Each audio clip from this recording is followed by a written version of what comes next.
নির্বাচনী প্রচারণার অংশ হিসেবে ফেনী ও নোয়াখালী সফর করেন জামাতে ইসলামীর আমির ডক্টর শফিকুর রহমান। ক্ষমতায় গেলে ফেনী ও নোয়াখালীবাসীর উন্নয়নে বিভিন্ন পদক্ষেপ নেবেন বলে জানান জামাতের আমির। তিনি বলেন, যারা দেশকে ভালোবাসার প্রমাণ দিতে পেরেছে তারাই ভালোবাসার দেশ উপহার দিতে পারবে।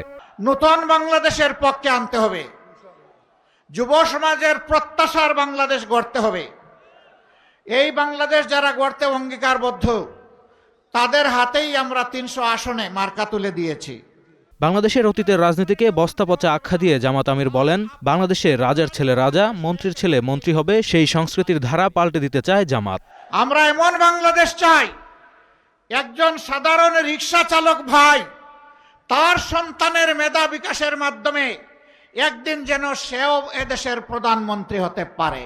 জামায়াত আমির বলেন, ক্ষমতায় যাওয়ার আগেই যারা বিভিন্ন অপকর্মে জড়িয়ে পড়েছেন, দেশের জনগণ তাদের হাতে নিরাপদ নয়। বাংলাদেশে বসবাসকারী সবার সমান অধিকার নিশ্চিত করতে জামায়াত বদ্ধপরিকর বলেও জানান doctor Shafiqur Rahman. Sanjit Hasnat, green news desk.